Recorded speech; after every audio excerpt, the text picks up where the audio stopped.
STANLEY Those will be your speakers. And then joining them will be Major David McFadden with the Craven County Sheriff's Office, District Attorney Scott Thomas, along with Supervisor Ted Lee from the FBI, and SBI Supervisor Kevin Tavron.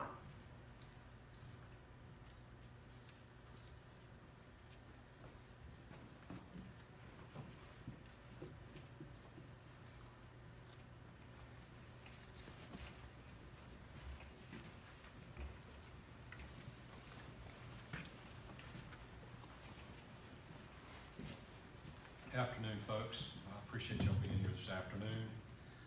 It's been a very busy couple days, and we just want to kind of update y'all on how the search has been going out there. As you know, from many of you being out there, the area that we've been searching in has been extremely rugged. The terrain has been difficult at times. And our number one priority right now is finding Casey. Casey's the 3-year-old little boy that is gone missing a little over 24 hours now.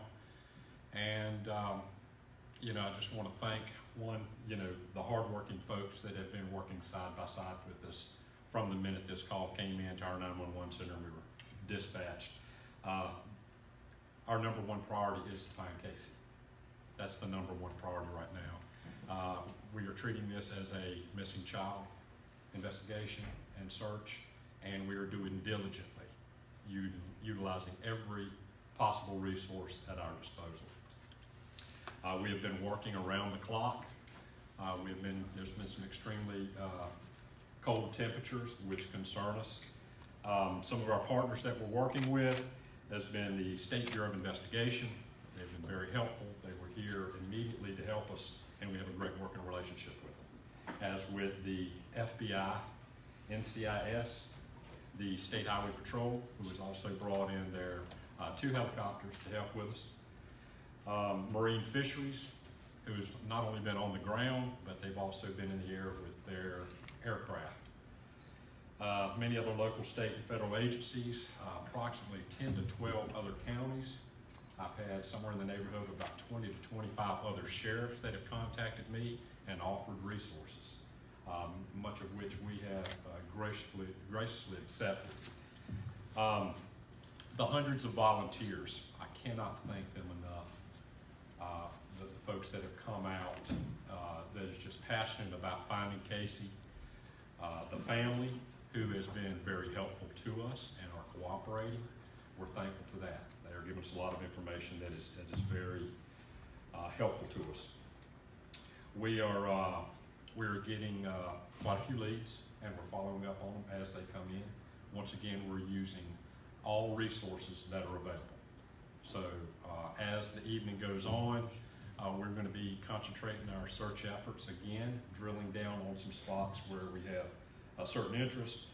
But once again, I want to reiterate, the family has been extremely cooperative, and we're thankful for that. And we just want to bring their son home to them. And we're going to do everything within our power to make sure that happens. As we get updates and it's appropriate, I will be very accessible to you, as I think many of you know that. I will be here to answer questions and kind of give you guys updates as we get them. But right now, this is a missing child investigation or search that we're conducting. That's where it is. And every lead that we get, we will diligently follow and go after. Once again, utilizing all the resources that we have on hand. And I'm very thankful to all of them and the community that has come forward to help us and this family. Now I want to ask our EMS Director or Emergency Management Coordinator, Stanley Cott, if he would just say a few words about the search that's taking place also. Thank you, Sheriff. I'd first like to remind everyone just what a complex task it is on the search for Casey. It's been very difficult terrain. It's very, very thick woods in some areas, including logged over timberlands and rough rut filled with water. Some very tough terrain for both those individuals on the ground as well as the aircraft having visual effects. It's been tough for using some of the standard technology that we use for this basic K9. We've hit this thing at every angle with a magnitude of resources from hundreds of agencies, as well as using resources of staff and personnel from multiple agencies. It's been, again, quite a challenge, and we're still trying to stay focused on our number one goal, is to find Casey. We keep inserting, what we have and what we got and what's being offered to us. And we try to use that based on a sequential order of events or how the information is unfolding, as well as trying to stay within our search area. And that search area has scaled anywhere from 30 meters out to a mile. We've had that area now gridded down into smaller sections. We have sent teams back in to refresh and go back over again areas that have been searched already multiple times with different people, using different techniques and different methodologies. We're still concentrating, we're not giving up, and we're moving forward using resources that are to our disposal at this time. Thanks.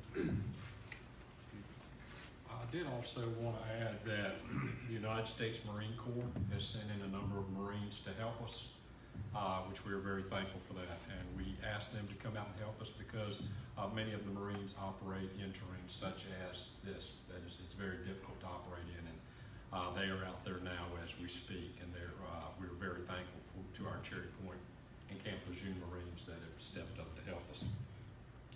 Some of the phone numbers I want to make sure that y'all are aware of.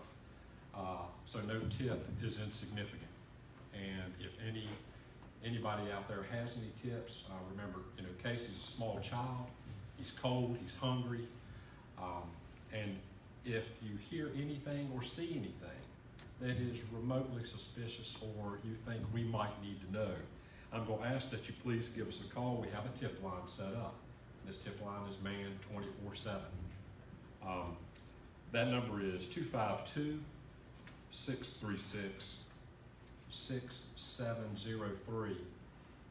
252-636-6703. You may also call the Craven County Sheriff's Office, 252-633-0498. And now, anybody has a couple questions, I'll be glad to take them. Has the family explained why the 45-minute, wait time? What was their thought process behind that? They were looking for Casey themselves. Once they realized that they were not able to find him, then they reached out to us, and we had deputies there within a few minutes. Were the children friends of Casey's? Were they other relatives of his? Relatives. Is the grandmother the primary caretaker, or was he just visiting the grandmother's house for a period of time in the afternoon yesterday? I think from time to time they visit with their great-grandmother. Had the child had an incident like this before where he went missing? No, ma'am. Not that we're aware of. What were the ages of the other children involved? Were they also Casey's age? Were they a little bit older? They were just a little bit older. You're investigating this as a missing persons case. Do you have anything to make you believe otherwise, that there might have been something happen here? I know you're talking about the search being confined to a certain area. Are you looking outside of that area? Any other reason to believe that something else might have happened besides him just walking away? Well, he's missing, so we're treating it as a missing child investigation, a search. So our search and rescue efforts are concentrating on that.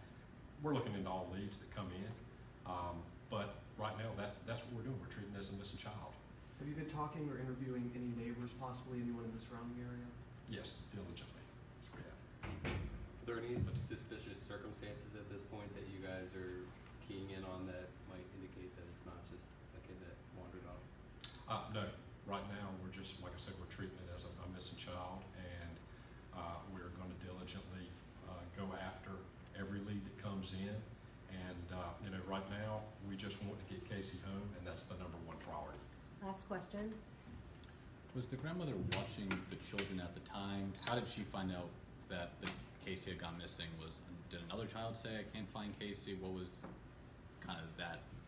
Well, I could speculate that she took a head count and Casey was missing. So at that time, they, as we were told, they went outside and looked and were not able to locate Casey, and then made a call into 911.